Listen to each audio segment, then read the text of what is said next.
In a wooded valley of eastern Bosnia, you'll find a small town that was known in the local area for silver and salt mining, and also for its mineral water springs. A quiet place that was unknown to the wider world. But everything would change on the 11th of July, 1995. From that day forward, the name of the town would resonate worldwide as a symbol of genocide. The name of the town is Srebrenica. It's important to note that there had been earlier genocides in this region, perpetrated against the Serbian population during Ottoman times and later by the Nazi regime in World War II. The difference is that the Srebrenica massacre took place in the 1990s, an age of global media and global organisations, and a UN peacekeeping force. It was assumed that the atrocities of the Second World War would never again happen in Europe. That assumption was wrong, and the consequences were catastrophic. In the breakup of Yugoslavia, the bloodiest conflict took place in Bosnia and Herzegovina. By May 1992, 40,000 Bosnian Muslim refugees from the east of the country were trapped in the enclave of Srebrenica, a so-called United Nations safe area. Conditions were dire, but the trapped population thought that the United Nations and NATO would protect them from the encircling Serb forces of General Ratko Mladic. This is the old battery factory, where Dutch soldiers of the UN Protection Force were stationed.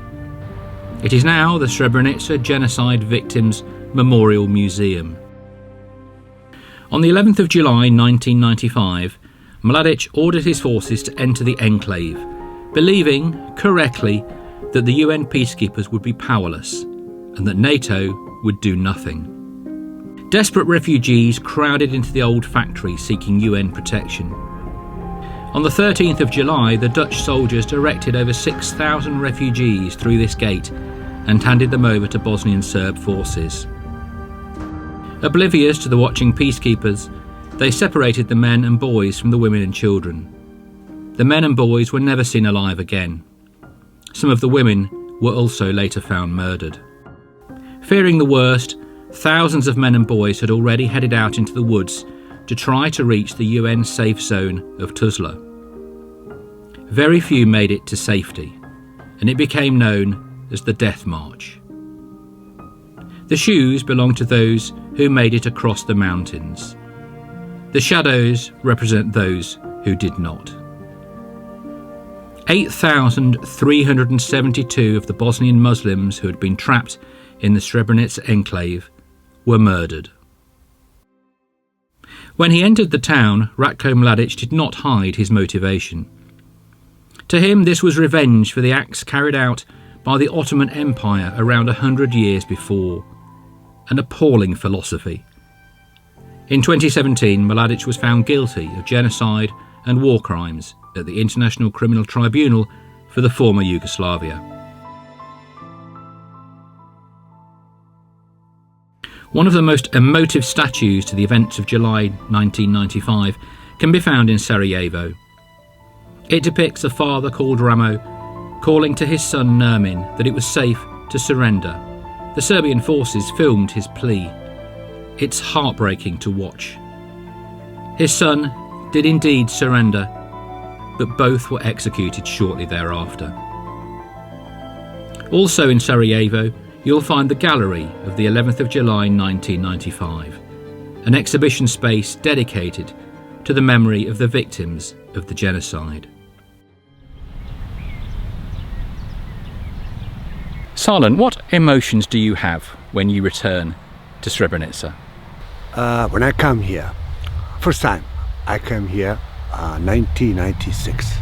That was a few months after the Dayton Agreement. First time I've been here. I was followed the team who was looking for the mass graves, and with us also was American soldiers. They've been something like guards. And then we've been in village Sulici, his name, and we find there 60 bodies on the side of the road.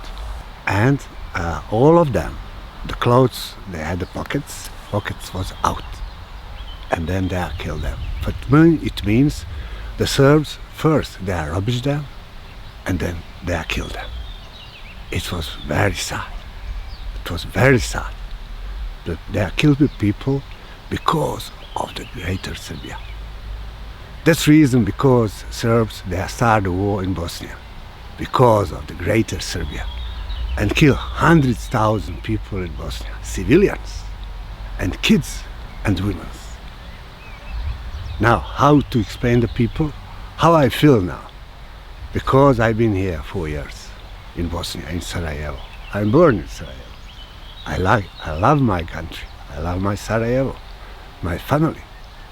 But thanks God, we are survived. We have our country. We have Bosnia. We are not homeless people like Palestinians, like Kurds. We are fight for that. Documenting the victims has taken decades. Many relatives waited for years, hoping that their loved ones might just be found alive. American satellite images taken in August 1995 provided evidence of mass graves around Srebrenica. Many bodies were moved to secondary and tertiary locations in efforts to hide the war crimes. For this reason, identification has been a painstaking process. Opposite the museum in Potocari, just to the north of Srebrenica town, is the Genocide Memorial. It was opened in 2003 by President Clinton. At the opening address he said, "We remember this terrible crime because we dare not forget, because we must pay tribute to the innocent lives, many of them children, snuffed out in what must be called genocidal madness." There are currently over 6,500 graves covering the hillside. Collective burials have been held annually since 2012. In the Balkans, land is tied to families through generations. The abandoned houses in the region tell of families that are too afraid to return or that simply no longer exist. It may seem surprising, but many Bosnian Muslims have returned to the area, like Eshref and his family. What is his family's connection to this land? Ovdje živim ja, živi mi tetka, dole je ispod otac, matis I brat. Ovdje jest dole ispod I odavde su komšije, rođaci. He said he living here. He's his uncle. Mother, father, third house, and he living here with his wife and kid. Pa od 2002. kako je posle rata, a ovdje ima I lozi, ne pamti odakle. A koliko otprilike ovako godina? Kad su begovi bili? His generation, they are come here now, up to 2000. But before the war, there is many generations. From the 15th, 16th century, they are living here. Pa moj otac se zbog nostalgije vratio. His father, he's come back because he liked this place here very much. And that's the reason because he's come back. He's born here and he likes his house, his land. What do family grow here? Potato, tomato, cucumber, Sve moguće što se jede svi. pumpkins, spinach, everything. A factor which is never part of the story here is the landscape. It is stunning around Srebrenica. These dense forests house bears and wolves and all manner of wildlife. The sadness that lingers in these hills is entirely man-made. But life goes on. The ethnic makeup of Srebrenica is now around 50-50. And the local football club, FK Guba, which achieved fame in Yugoslav times, once again brings the town together to watch both Serbs and Bosniaks. The hotel above the town may be long abandoned, But the tourism arm of the Republika Srpska, which administers the region, is looking to increase rural tourism to the area by promoting the natural environment. Which, of course, is admirable, but the lack of any mention of the Memorial Centre on the website, or indeed any recognition of the events of 1995, is perhaps telling. There is still work to be done.